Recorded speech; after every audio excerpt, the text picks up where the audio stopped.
Hello and welcome to the AIDEM Interactions. The AIDEM is once again at a very special place with a very special person. We are with Akhilesh Yadav, National President of Samajwadi Party and former Chief Minister of Uttar Pradesh, and we are with him in his chopper helicopter, campaign chopper. He has just finished a meeting at Hardoi, which is full of enthusiasm shown by Samajwadi Party and his allies character workers. So we straight away get into the question. One by one, the phases of Uttar Pradesh elections are getting over. We have already claimed after the second phase of polling that that you are close to a century. But what do you think are the main factors which helped you move forward? I think the first phase and second phase issues were farmer issues. Last 5 years, they didn't do anything for farmers. The sugarcane dues are still there. Unemployment is another issue. And kind of, price rise for everything. You see the gas cylinder, what was the cost when they received it. But today, see, it's close to 1,000 rupees. Electricity bills, what they are paying is more than any other state.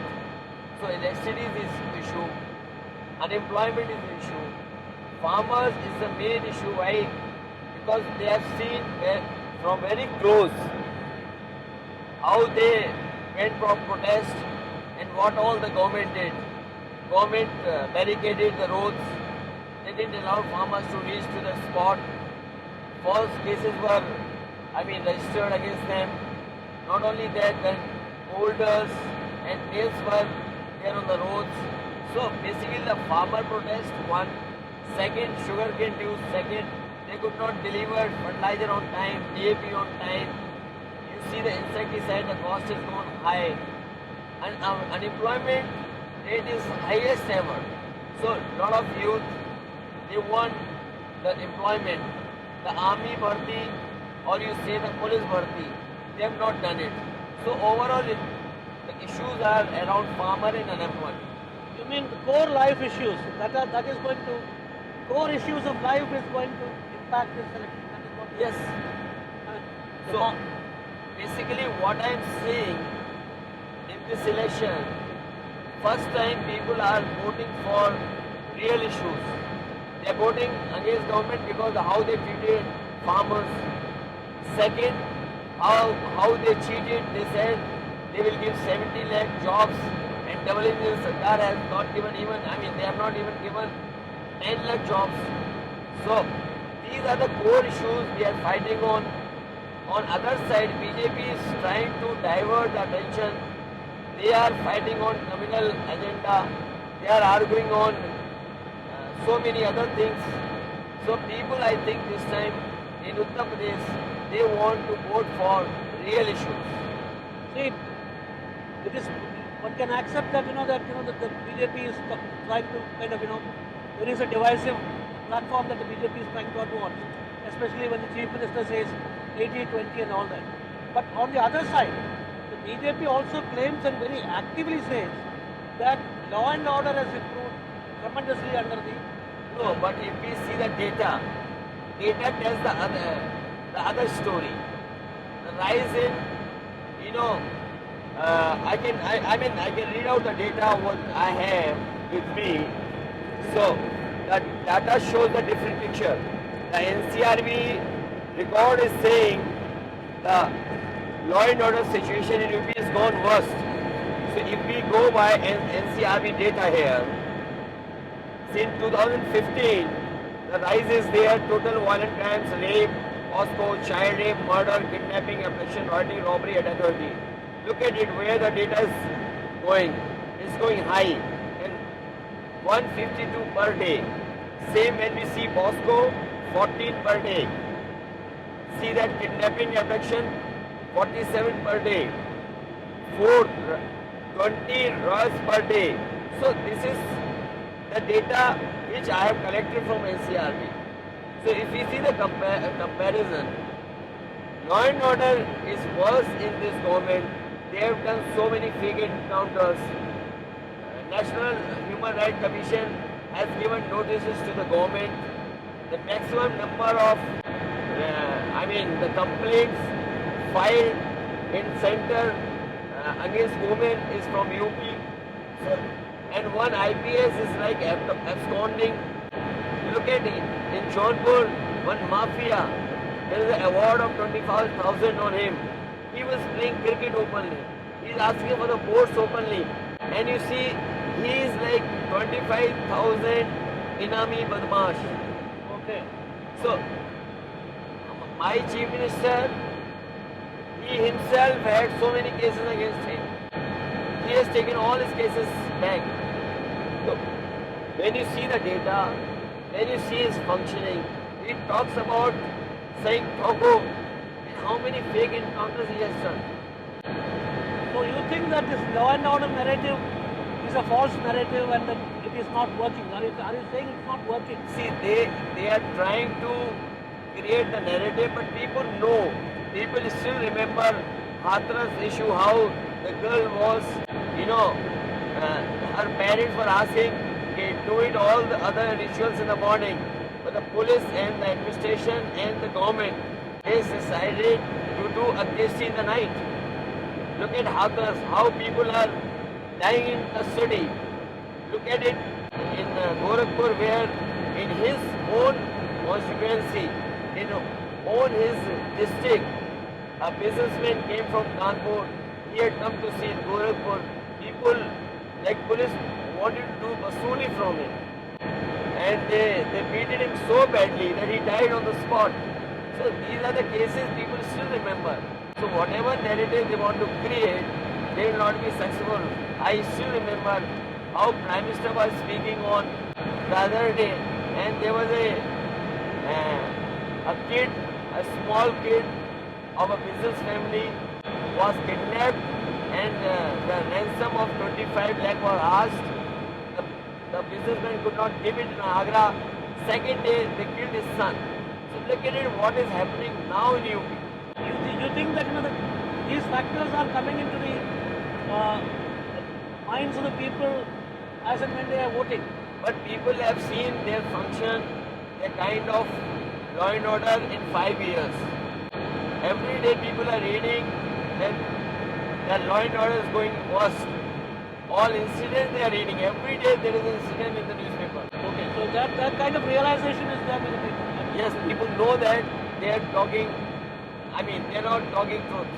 But another argument, political argument that comes up in the various discussions of including political observers is that the BJP has been working on a pan-Hindu social engineering for the last 30 years, and they have tremendous penetration, especially among the non-Yadav, other backward caste communities and post-backward caste communities and non-Yadav Dalits. And they are saying that that hold of the BJP is continuing even now, and whatever be the public perception and the energy that is seen in the Samajwadi Party campaign, this factor of this pan-Hindu consolidation will help it retain power. What do you think? See, I'll tell you one thing. They always talk wrong things. Look at it, how Swami Prasad Maurya, he came from BJP. He was in BJP thinking that BJP will look after the interest of backwards and OBCs and Alphabet minorities.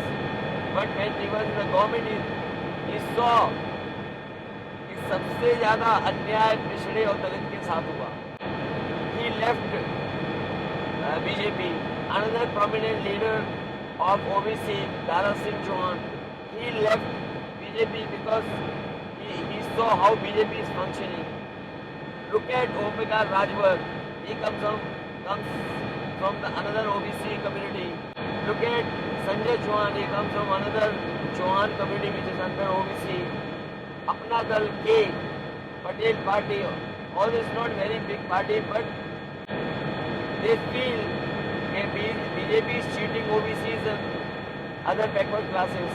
So what I have gathered, or what I have, made an analysis with all small regional parties. So I think that's why BJP is very scared.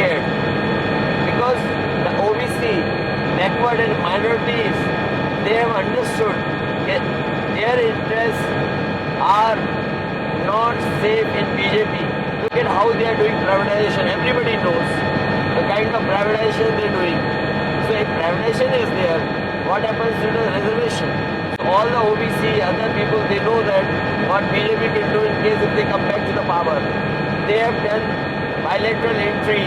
They have made so many IAS officers, Sachivs in central government. No one is from OBC. You see vice chancellors' appointments national-wide.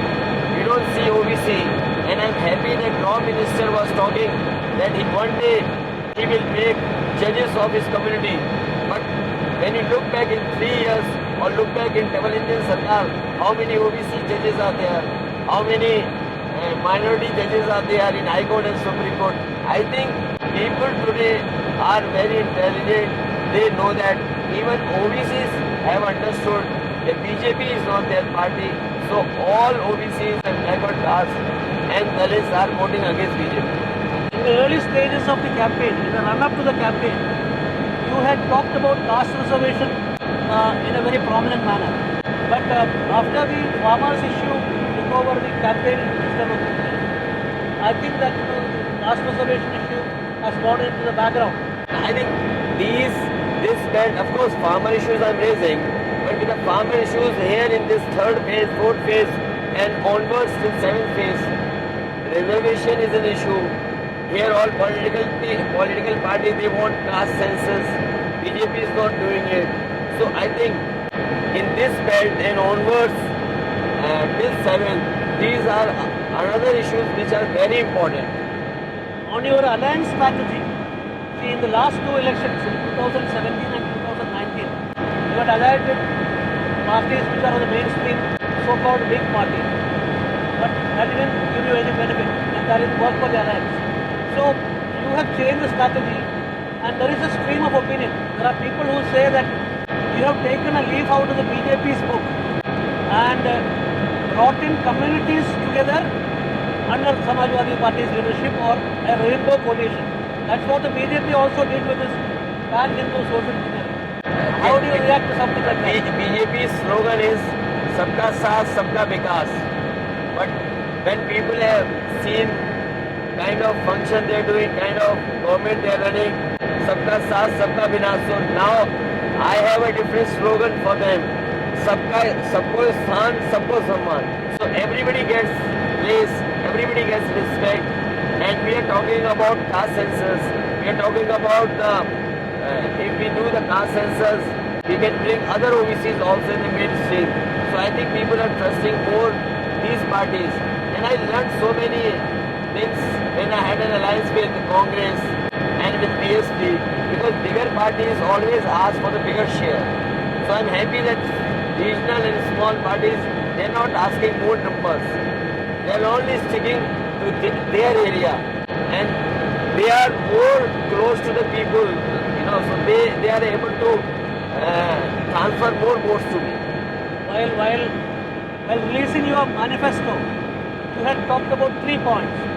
You talked about social justice, economic equality, and a progressive future. So how does that manifest in your campaign? You have talked about these 3 points. How does it manifest in your campaign, in your manifesto? See, BJP didn't deliver anything, and when people look back my last government and when they see Netaji's government, so they see whatever Samajwadi Party says, they always deliver it. So people are trusting more this time Samajwadi Party manifesto. So we have many schemes on social aspect. We have promised that we'll build a good infrastructure in UP. We will make expressways. We will decongest the cities. We will start again the Samajwadi pension. Previously we were giving 500 rupees a month. Now we have announced like 1,500 a month and 18,000 a year. So I think these schemes will help, and people are trusting Samajwadi Party because they know they have seen last government also, whatever we promised, we delivered it. Coming to organizational issues of the Samajwadi Party, in the last elections, you were very very evidently handicapped by the problems in the party and the family. And there was a sense that that you will not have total control over the party.